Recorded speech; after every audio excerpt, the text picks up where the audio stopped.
Yechiel Meler. Alors, la suite donc, du livre Comprendre les rêves d'après la Kabbale. On a pris une histoire qu'on a déjà pratiquement presque terminée, qui est en... Elle nous a tellement touchés puisqu'elle ressemble à ce que Frédéric, ici présent, nous a raconté par rapport à ce qui lui est arrivé. Et donc quand elle m'a raconté ça, et c'est la semaine suivante où la divine providence m'a permis de tomber sur cette lettre fabuleuse d'une personne non juive qui a écrit justement au Rav Ginsburg pour lui venir en aide.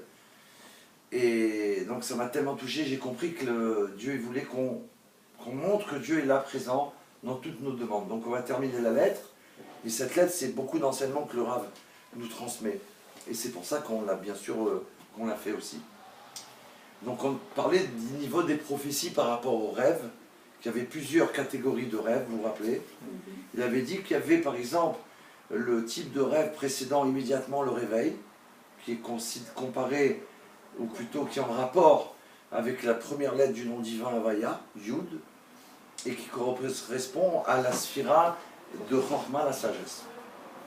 Deuxième niveau de rêve, qui est le rêve qu'un ami ferait par exemple de nous, qui correspond à la lettre et la deuxième lettre du nom divin, et qui correspond à Bina, la compréhension. C'est en général le niveau de la femme. Et le type de rêve, troisième, qui est le rêve qui contient lui-même ses propres solutions, il est en relation avec la troisième lettre, la lettre Vav, qui correspond à la connaissance, la sphira. Quatrième niveau de rêve, rêve revenant plusieurs fois, ça arrive, qui correspond à la dernière lettre du nom divin et le Ké, le dernier, et qui correspond à Malchut, la royauté. D'accord? Alors, juste avant de terminer la semaine dernière, on avait vu aussi que ça avait un rapport avec le niveau de prophétie, la lettre de Tselem, merci, et le type de prophétie. Donc, on avait vu que la lettre de Tselem, qui s'écrit Tzadik, Lamed et même Sophie, d'accord? La première lettre, Tzadik, elle est au niveau de prophétie qu'on appellerait miroir. Ça correspond à tous les prophètes. Deuxième niveau de prophétie qui correspond à la lettre Lamed du mot Tselem, il correspond au niveau de prophétie que Hachem il a transmis à Aaron, le grand prêtre, le Kohen Gadol, qui correspond à une vision claire. Et le même final, la dernière qui correspond à Moshe, qui correspond aussi à la vision claire. C'est-à-dire que comme il s'est dévoilé à Aaron, à Moshe et à Aaron, c'était pareil. La différence qu'on pourrait dire, c'est que le niveau de prophétie que Hachem a avec Moshe, on peut presque dire qu'il est permanent, constant, tout le temps. D'accord? Aaron, c'est de temps en temps. Mais en tout cas, il a mérité d'avoir le même que celui de Moshe Rabbeinu. Imaginez que c'est Aaron, voilà. Et alors, peut-être qu'on peut rajouter, c'est pas dans la lettre, mais c'est intéressant par rapport à Mashiach, puisque tout ce qu'on fait, c'est pour concrètement nous donner une force de plus pour Mashiach. Mashiach, lui, il va enseigner la Torah d'une façon de vision aux enfants d'Israël, et donc à l'humanité entière. Le niveau de Mashiach, c'est un niveau que pour l'instant il n'y a pas eu dans le monde encore. En révélation pure, je parle. On a goûté à ça. Oui, non, justement non. Non, justement. Non, on va voir. Oui. D'accord. Je comprends ce qu'il dit Jean-Yves. Il dit que Jean-Yves, il explique que quand Moshe il a reçu la Torah, et qu'il nous a expliqué la Torah, pour nous dire quel animal on avait le droit de prendre, de consommer au peuple juif, d'accord, il nous montrait l'animal. Dans la mer, il nous montrait le poisson, dans les airs, il prenait un oiseau. C'est divin, mais c'est comme ça que ça s'est passé, d'accord? Mais là, on parle d'autre chose. bien sûr que Moshe est à ce niveau-là, puisque Moshe, il est appelé le premier libérateur et le dernier libérateur. Il est le premier, bien sûr, c'est marqué. Il est le premier et en même temps le dernier. Et Mashiach, bien que Moshe va être aussi le libérateur, il faut savoir que le libérateur Mashiach, il va être, si on peut dire plus grand que Moshe, on va donner une preuve tout de suite, tout en ayant Moshe en lui, puisque la Torah, tout ce qu'elle dit, c'est la vérité. L'âme de Moshe va être dans Mashiach. On vérifiera ça, ce que je vais vous dire maintenant. Si c'est l'âme ou le corps, mais en tout cas c'est ou l'âme ou le corps, et David Améler, ou l'âme ou le corps, va être dans Mashiach. Donc dans le Mashiach, il y a Moshe et David Améler. Donc déjà c'est particulier. Maintenant plus que ça, la Torah nous enseigne que le roi Mashiach, il va être Meler, un roi, et il va être un Rav. Deux niveaux. Et surtout, le roi Mashiach va être, écoutons bien, parce qu'il faut transmettre, plus grand en sagesse que le roi Salomon. Chose que jusqu'à aujourd'hui, depuis Shlomo Améler, personne n'a égalé le roi Salomon. Le plus grand sage de tous les autres. Le Mashiach, il va être plus grand en sagesse que Shlomo Améler, imaginons. On ne peut pas imaginer, on ne sait même pas ce que c'est. Et, en plus, proche du niveau de prophétie du plus grand prophète de tous les temps, Moshe Rabbeinu, puisqu'il est en lui. Pourquoi pas plus grand? Parce que la Torah, elle dit que Moshe, il n'y a pas plus grand que lui dans la prophétie. Donc elle ne peut pas changer. Quand Dieu il décrète quelque chose, c'est pour Léolam Vaed. Mais elle va être proche. Ça veut dire que le Mashiach, il va être à la fois plus grand que Shlomo à sagesse et proche de la prophétie de Mashiach, de Moshe Rabbeinu. Donc qu'est-ce qui va se passer? Écoutez bien, et ça il n'y a jamais eu dans l'histoire du monde. Ou plutôt il y a eu. Mais, pour l'instant c'est caché. Ou ceux qui ont vu et entendu, même quand ils le disent, les gens ne peuvent pas comprendre ou croire, parce que ça les dépasse totalement. Et à nous aussi. Alors comment ça va se passer? Dieu, le maître du monde, va prophétiser la Torah de Mashiach, les enseignements cachés, que pour l'instant on n'a pas accès, au moment de la venue de Mashiach. Il va les transmettre au Mashiach au niveau de la prophétie. Ça ne va pas être un enseignement qu'il va donner au Mashiach. Il va le transmettre par prophétie. Donc du niveau de la transparence, on avait Moshe Aaron, imaginez, transparent. Ça va être une prophétie. Quand Dieu il a transmis la Torah à Moshe, il lui a enseigné la Torah. C'est un cours de Torah que Dieu y donnait à Moshe Rabbeinu. La bouche divine du maître du monde directement à Moshe Rabbeinu. Là, ça va être un niveau de prophétie, c'est au-dessus. C'est au-dessus de la connaissance. Au-dessus de la connaissance. Cette prophétie qui va révéler au Mashiach, et là c'est une merveille que le Rabbi a dévoilé. Personne n'avait dit ça avant. C'est quoi?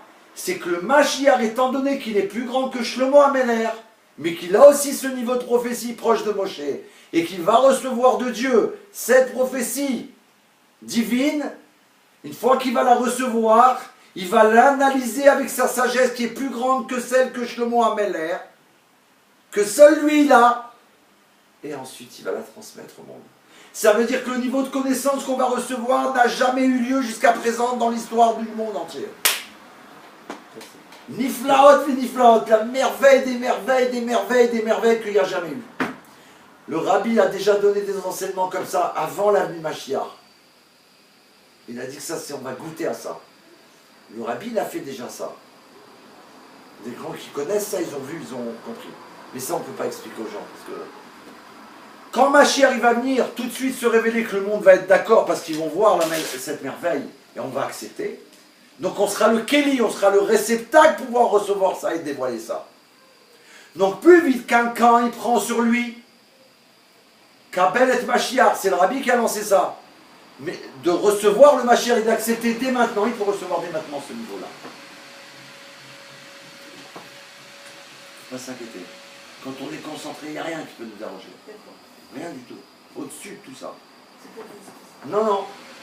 Bon, là, c'était pas dans le... Mais bon, j'ai été tenté de le dire. Hein, parce que c'était trop beau. Hein? C'était trop beau. Donc, on reprend la lettre. C'est trop beau. Ça veut dire que c'est pas possible. Une prophétie de Dieu, lui, il va l'analyser. Imaginez, avec l'ordinateur plus grand que Shlomo Améler, qu'il est, plus grand que ça, mais c'est pas possible. La terre entière, les nations du monde, ils venaient voir le roi Salomon. Parce qu'ils avaient entendu oui dire, à l'époque, il n'y avait pas d'internet, il n'y avait pas de truc, imaginez. Ils ont entendu parler qu'il y a un homme sur terre, qui est tellement sage qu'il n'y a jamais eu sur la terre. Ils allaient le voir. La reine de Saba, elle a fait le tour du monde, c'est rapporté dans les livres même non juifs. Pour aller voir Shlomo, j'ai entendu oui dire la sagesse du roi Shlomo. Et elle est venue lui dire, et je veux même tester le roi Salomon. Elle a testé le roi Salomon devant tout le monde. Et après, chaos technique. Et qu'est-ce qu'ils avaient dans les bateaux? Que des cadeaux, que des cadeaux. Pourquoi? Parce qu'on tombe dans la sagesse, qu'on reconnaît. C'est un homme, mais c'est un homme divin. Il transmet de Dieu. Et après, je demande des conseils. Comment je fais pour mon pays, là? J'en peux plus. J'arrive pas. Là, j'ai le chômage, j'ai le vol, la misère, le mal, les trucs. Je peux pas. Comment je fais? Et ma chérie va lui dire, fais comme ça, comme ça, comme ça, comme ça. En fait, il doit avoir un niveau de connaissance de la Torah. Le plus grand qu'il a jamais eu. Le plus proche de Dieu qu'il a jamais eu. Qu'il a jamais eu sur la terre. Le plus proche. Ça n'existe pas. Donc ça va être une révélation. Ça va être, mais on peut. C'est pour ça que c'est au-dessus de tout ce qu'on a. Il y a marqué que tout ce qu'on a là aujourd'hui, quand ma chérie va venir, ça va être appelé Evel, comme du vent. Des milliards de livres de Torah. Des milliards de sagesse. Depuis la création du monde, les sages, ils se sont cassés la tête. Jour et nuit, à découvrir un mot. Ça va s'appeler Evel. Comme du vent devant les enseignements du roi Mashiach. Ok. Alors le Talmud, il nous affirme. Mais nous, est-ce qu'on va comprendre? Parce qu'on a un niveau de Comme une connaissance vision. tellement petit. Alors la terre, le Rambam, il dit ça. Comme l'eau qui recouvre la mer. La terre, quoi. Alors, sous l'eau, elle recouvre toute la terre. D'accord? Mais en dessous, on peut voir qu'il y a des endroits où c'est peu profond, et des endroits où c'est gigantesque. Donc chacun, par rapport au niveau de ce qui s'est préparé avant l'avenue de Mashiach, sa croyance en Hachem, son attachement à Moshe, ça c'est ça le Kéli. Plus il s'est préparé à ça, plus il a formé un Kéli. Mais tout le monde va comprendre. Il n'a pas compris, il vient de naître, il a eu ça, il est ça, mais il va voir. Il va comprendre. Au niveau où lui il est. Et après on va avancer. Chacun avec le niveau qu'on a, on va avancer. Mais celui qui s'est... C'est normal. Celui qui s'est cassé la tête, il croit, il a fait un Kéli, donc il a creusé. Je crois, d'une foi totale. Et vas-y. Il fait un Kéli gigantesque. Il prépare. Il dit à quelqu'un, venez, il y a à ramasser des trésors. Il va prendre une valise, il va prendre ça, il va prendre ça. Chacun, il prend un Kéli. Et il dit quoi, le rabbi, il a dit ça? Il commande des wagons. Il commande, il appelle des trucs. Il n'a pas l'argent, il n'a rien. Il commande, allez... Je veux 10 semi-remorques, 12 trains, 17 avions, des Hercules. Comment il va payer? Il a confiance. Des trésors, le rabbi l'a dit. Tu comprends, ça n'a rien à voir. Chacun il va prendre. Moi j'ai été avec ça, ça va être plein, ne t'inquiète pas. Toi ça va être ça, toi ça va être... Celui qui a préparé des tonnes, il va recevoir des tonnes. Une fois le rabbi l'a dit dans la choule, qui veut être riche? Ouais, ça fait rigoler. Il y en a 3 qui ont levé la main. Ah oui, je me souviens. Le premier qui a levé, qui a fait comme ça, jusqu'à aujourd'hui, c'est colossal. Voilà, les 3 ans. Et les autres...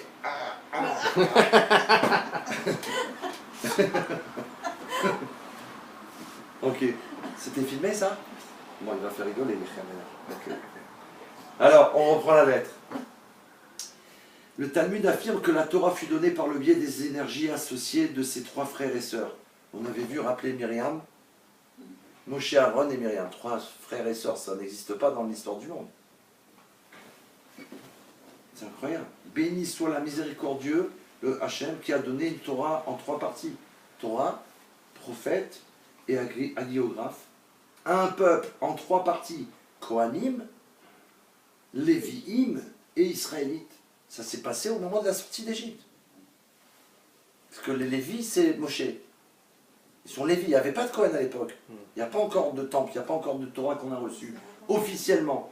On devient, donc Aaron, il va être le grand. Mais normalement, son nom, c'était Lévi. il devient Cohen, prêtre ça veut dire. Cohen Gadol, le grand prêtre.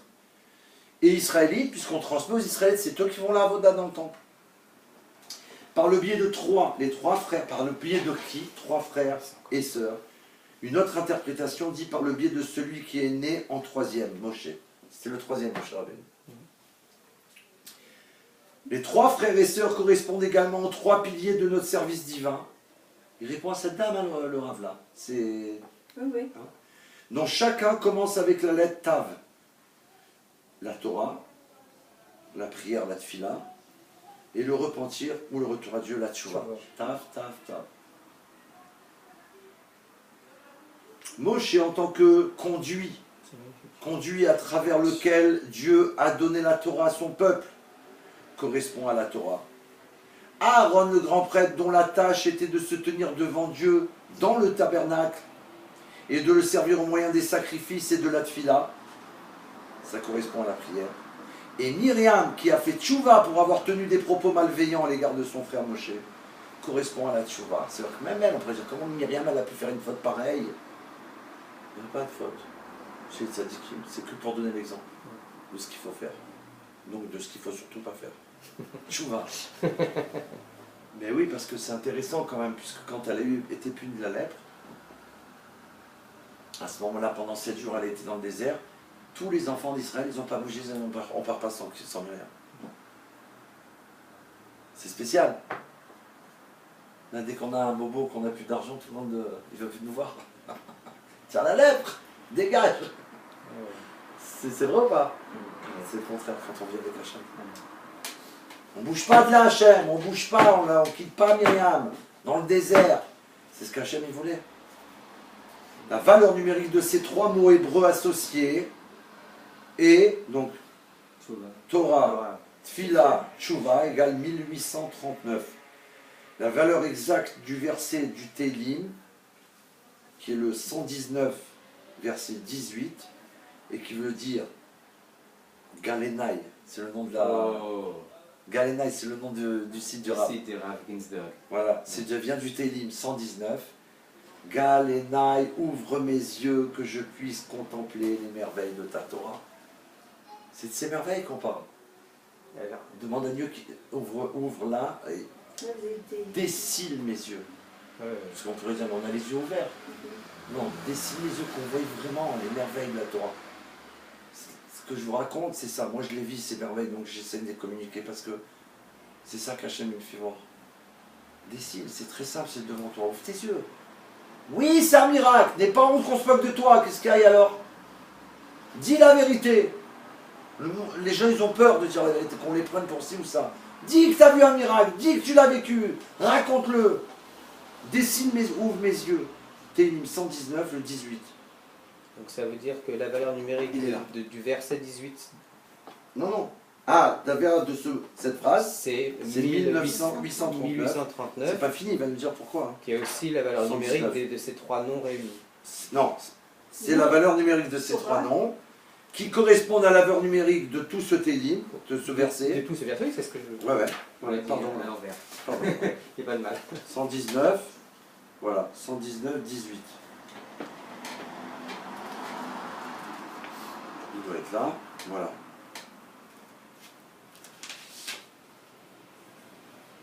Galenai, Ve'abita Nifla Hot, Mitoratecha. D'accord? La valeur numérique de ces 1, 2, 3, 4, 5 mots. Qui veut dire en français, ouvre mes yeux, ou là il dit découvre mes yeux. Découvre mes yeux et j'observerai les merveilles cachées de ta Torah. D'accord? Qui est égal, donc qui est égal, c'est pas fini hein, avec Laura, qui est égal à la folie, à 3 fois 613. Magnifique. Tu comprends quand ouais. Ces trois personnages, ils te donnent le temps, vraiment, chacun il représente la Torah, puisque c'est les trois services de la Torah, Torah, Tfila, Tchouva, donc ils sont 613, toute la Torah eux seuls. Ce dernier nombre étant donc la valeur moyenne de ces trois mots. Voilà. C'est la valeur moyenne des trois mots. Ça veut dire qu'on est en plein dedans. 613. Il représente la Torah. Moshe Rabbeinu, Aaron et Myriam. Aaron dans l'ordre, je crois. Non, Myriam. Non, c'est Aaron, je crois, l'aîné. Je crois. Ouais. La valeur numérique de l'expression très courante Moshe, notre maître, Moshe Rabbeinu, est aussi de 613. Qui est également le nombre de commandements que le peuple juif est tenu d'observer. Moshe, c'est la Torah. Quand on dit le rabbi, il a dit, puisqu'il est Moshe, c'est dans la paracha de cette semaine qu'on vient de passer. Ou de cette semaine. Où là-bas, il y a une preuve, c'est là-bas que Rachid dit. C'est Orak. Hein? C'est Orak, là, au... Roukat. Là-bas, c'est rapporté, Rachid dit que le Nassi est tout. C'est de là qu'on apprend que l'extension de Moshe dans chaque génération, c'est Rachid qui traduit ça. Et la source de dire que dans chaque génération, il y a un homme qui est Moshe, elle vient grâce à Rachid. Comment c'est de cette paracha. C'est pas stable. Ouais, depuis qu'on vient de passer. Ah oui, ouais. La dernière. Ouais. Donc les trois frères et sœurs sont donc englobés dans l'âme de Moshe, à travers laquelle Dieu choisit de donner la Torah avec ses 613 commandements. La valeur numérique du mot Torah correspond à Moshe, n'est que de 611. Mais si nous ajoutons les deux commandements représentés par Aaron et Myriam, parce que les deux premiers commandements, ils ont été donnés par Dieu directement au peuple juif. Et comme on n'a pas pu supporter plus que ça, puisque notre âme quittait notre corps, on a supplié Hachem, on a dit Moshe, on ne peut plus. Premier, on est mort, Dieu nous a fait ressusciter, il y a marqué que Dieu a envoyé la talle, un rosée de résurrection, on a revécu. Deuxième commandement, on a été courageux, ça veut dire normalement quelqu'un est mort, il ne peut pas retenter une deuxième fois, il peut se dire attends, là... non mais réfléchissons, tu dis ah, on a été sauvé, on ne va pas refaire, et si on n'est pas sauvé après, on a retenté, encore il nous a donné la totale, et là on a dit non, va toi Moshe, et transmets-nous. Donc il y a un niveau où tous les enfants d'Israël ont entendu la Torah, les deux premiers commandements qui sont les plus importants en vérité, c'est pas pour rien, où il y a tout dedans en vérité, on les a entendus de la bouche de Dieu directement, mamache, vraiment, c'est pour ça que chaque juif croit en Dieu vraiment, même si il peut être... Tous les autres, ça a été transmis par Moshe. Donc voir que Moshe c'est spécial, lui il entend de Dieu, il ne meurt pas. C'est pour ça que le Rav Ginsburg il a dit que Moshe Rabbeinu, Tefila le Moshe, Isha Elokim, Tehillim 90. Tefila le Moshe, Isha Elokim, prière de Moshe, homme, humain, Elokim, divin. Il nous ressemble, parce qu'il est humain comme nous. Mais il n'est pas comme nous, il est divin.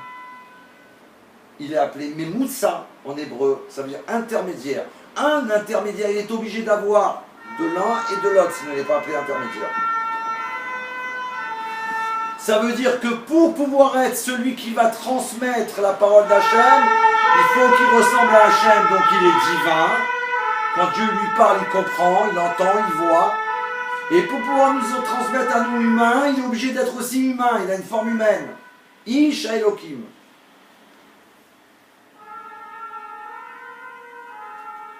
Et donc il dit, la valeur numérique du mot Torah correspond à Moïse n'est que de 611. Mais si on ajoute les deux commandements représentés par Aaron et Myriam, celui de prier et celui de regretter tchouva et de corriger nos fautes, nos mauvaises actions, nous attenons 613. La valeur numérique totale des noms des trois frères et sœurs est 880. On fait de la Némat, on avait dit la semaine dernière. C'est merveilleux quand même. Hein. Ouvre mes yeux, Galénaï. C'est le nom de son association, Rav Ginsburg.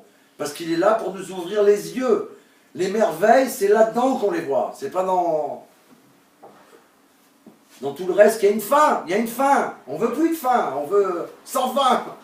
Ah, il y a une fin là. J'en veux pas. Dehors.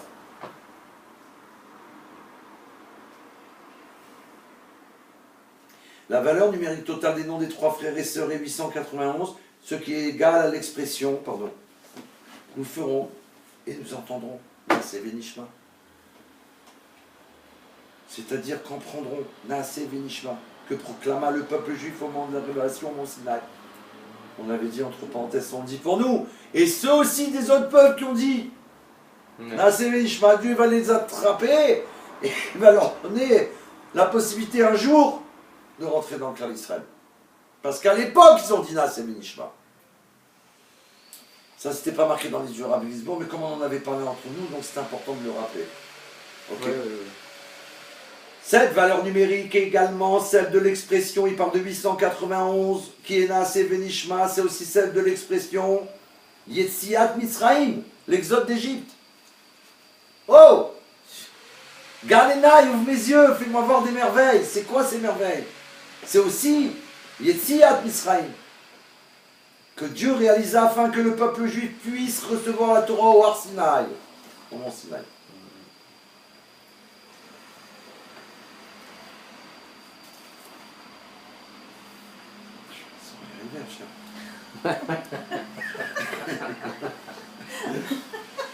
C'est trop fort, attends, mes amis. Lorsque l'on ajoute ces valeurs ensemble, 1839, qui est la valeur numérique de Torah Tfila Tchouva, et qu'on ajoute 891, qui est la valeur totale des noms des trois frères et sœurs, on obtient 2730. Bon, le calcul, on fait confiance au Rav. Hein. Qui est aussi égal à 5 fois le produit des deux noms essentiels de Dieu. Havaya, Yudke Vavke et Eke, qui est 21. Dans la Kabbale, ces deux noms correspondent aux deux sphirotes divines de sagesse et de compréhension, Chochma et Bina. La sagesse correspond à la révélation de l'être éternel et continu de Dieu, Havaya. Havaya, qui est le diminutif pour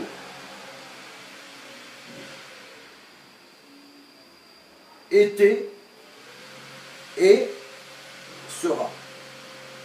C'est ça que ça veut dire. Toujours, il était avant qu'il y ait le monde. Il est pendant qu'il y a le monde et il sera quand il n'y aura plus le monde. Toujours lui, égal à lui-même. C'est Havaya, ça. Éternel. Niveau d'éternité. Tandis que la compréhension, puisqu'il y a le deuxième nom, correspond à l'état de conscience du monde futur, Olam Haba, l'être de Dieu tel qu'il sera révélé à la fin des temps, révélation de Dieu dans le monde. Parce que là on parle de l'éternité, mais on ne sait pas ce que c'est. On ne sait pas encore. C'est des mots. Ouais. Il va y avoir cette révélation. Et que je serai, c'est pour le monde futur. Je serai. Le fait que 2730 soit égal à 5 fois le produit de ces noms, Havaya et Eke, reflètent leur manifestation dans chacun des 5 niveaux de conscience de l'âme, Nefesh, Ruach, Neshama, Chaya et Chida, ainsi que nous l'avons déjà expliqué dans d'autres ouvrages. Ok. Bon, c'était magistral, hein. C'était... Maintenant, hein, le Rav, il va expliquer concernant Myriam, que elle était avec Yocheved, la mère de Myriam, la mère de Moshe, la mère d'Aaron. Elles étaient des sages-femmes en Égypte. Oui. C'est elle que la divine providence a choisi pour sauver les enfants d'Israël, ce qui devait être tué.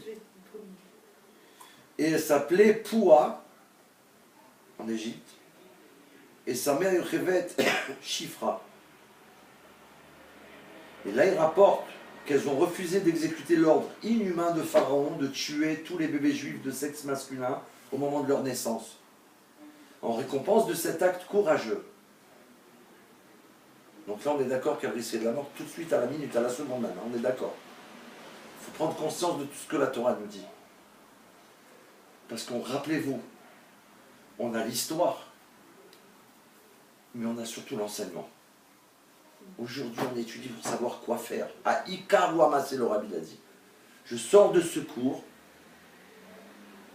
Qu'est-ce qu'on fait pour déclencher la guerre? Qu'est-ce que je fais? Si tu ne peux pas faire des guématriotes, des merveilles, si c'est que pour voir des merveilles et pas réagir, c'est une horreur. Pourquoi on t'a délivré autant de secrets? En récompense de cet acte courageux, Myriam mérita d'être l'ancêtre de rois. Voilà. Des rois, ils vont sortir grâce à Myriam, c'est ce qu'elle a fait. La Kabbale interprète cette récompense comme signifiant que l'âme de Myriam assiste les Juifs qui cherchent à se reconnecter à leur judaïsme et les futures conversions, on l'avait dit, rappelez-vous, la semaine dernière. Et les futurs convertis au judaïsme, elle vient les aider, les reconnecter. Vous vous rappelez, on l'avait dit au début. Dans leur quête de la vérité. Ma recherche, elle doit être, je cherche la vérité. Donc si je cherche la vérité, j'ai pas peur. J'écris au rabbi, je veux savoir si c'est vrai tout ça, moi. Vas-y, courage. Puisque ces deux groupes sont attachés à la sphira de royauté, comme nous l'avons expliqué auparavant, la fin de la note 1. Pardon, j'ai pas compris là. Vous êtes des rois. La Kabbale interprète cette convention que l'âme de Myriam assiste les Juifs qui cherchent à se reconnecter à leur judaïsme et les futurs convertis au judaïsme dans leur quête de la vérité. Puisque ces deux groupes sont rattachés à la sphira de royauté. D'accord. Il veut dire, puisqu'ils sont rattachés à la royauté, alors c'est pour ça que ça se passe comme ça, qu'elle va avoir elle des rois justement, d'accord, et qu'elle vient aider les enfants d'Israël à se connecter, à se reconnecter, et les futurs convertis. Il y a 9 versets qui commencent avec l'expression « et Dieu dit » dans la Torah. La 10e parole correspond au premier verset. C'est avec ces 10 paroles que Dieu il a fabriqué le monde. On parle des 22 lettres. D'accord? Avec 22 lettres qui sont dans ces 10 paroles. Donc c'est quoi ces 10 paroles? Les 9 paroles, c'est à chaque fois qu'il y a marqué « et Dieu dit », Vayomer Hashem. Et la première, c'est celle qu'il y a dans le premier verset de la Torah. Bereshit bara Elokim et Hashamayim et Haaretz. Ça, c'est la première des 10 paroles. Donc c'est tout dans la Genèse. Tout de suite, dès le départ, qu'on retrouve les 10 paroles, avec tout ce qu'il va y avoir après, plus tard, toutes les moindres détails, tout ce qu'on voit là dans le monde. Et ce qu'on voit, c'est tellement...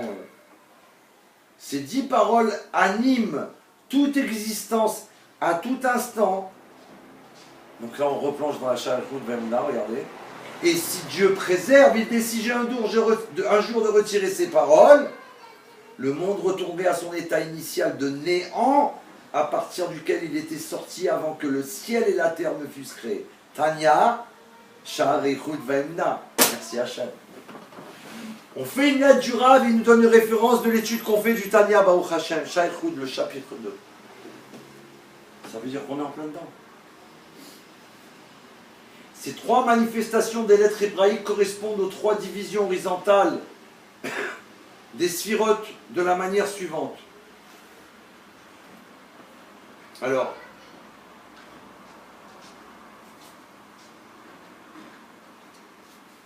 c'est trop long. Bon, là c'est un tableau, ça veut dire que c'est important, bien sûr, hein, mais là, ça va être trop dense. Trop dense, exactement.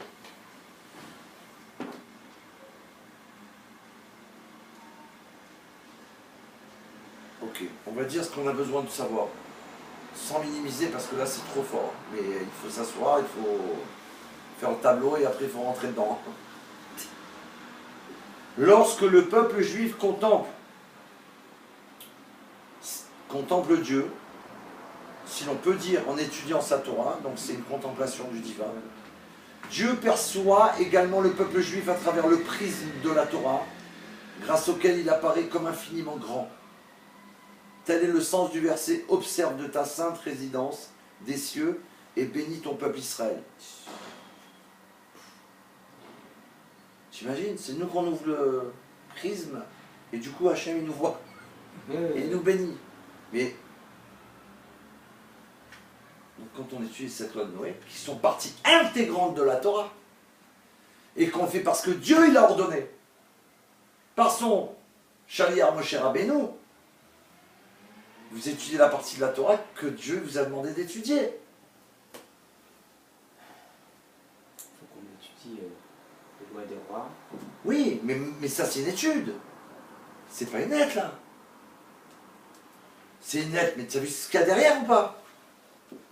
Oui. Toute la connexion. Mais c'est une vraie étude ça. Le Rav Ginzbourg, c'est une étude, sinon pas fait une lettre pour raconter. Ça, c'est une histoire qu'on a vue tout à l'heure, c'est un miracle qu'il faut dévoiler parce que le Rabbi nous a demandé en 1992 de raconter les miracles de notre temps parce que ça hâte l'avenue de Mashiach. On a fait qu'on a hâté l'avenue de Mashiach en étudiant pareil. Mais là, on étudie là. D'une histoire, d'une personne, on retrouve un enseignement de Torah qui ressemble, et dedans on a des merveilles là-dedans. Pourquoi j'ai dit juste avant, il y a le tampon de Chaïroum Rechoud? C'est pour te dire justement, pour nous dire qu'on étudie là. On est dedans. D'accord. Oui, oui. Combien de choses de Torah il y a, il nous donne le verset justement qui correspond à ça. Observe de ta sainte résidence des cieux et bénis ton peuple Israël, car lorsque Dieu baisse son regard sur le peuple d'Israël à partir des cieux et qu'il constate de quelle manière il le sert, regarde, en observant la Torah et les mitzvot, il le voit comme à travers un verre grossissant. Là, il est en train de nous voir. Et de voir quand Hachem nous permet de vous transmettre. Il voit tout. Et il a répondu. Il fait un grossissant. Il ne peut pas t'avoir loupé. C'est merveilleux. Et il dit ça, c'est, attention, ça vient du discours que le bar mitzvah, chez Chabad, le bar mitzvah, il apprend un discours par cœur, qui est très long, un mahamar. C'est le premier mahamar qu'il va faire. Le jour de la mise des tefilines. Dans ce discours, il y a marqué ce qu'il vient de rapporter. Tu te rends compte? Mais oui, parce que nous, on est... Ça veut dire, qu'est-ce qu'on a peur de dire qu'on existe. On a peut-être honte, on a certainement... On se dit, mais qu'est-ce que je fais là? C'est pour déranger Hachem. Qu'est-ce que je fais là? Si je fais pas le poids, le Rabbi dit, Karo amassé.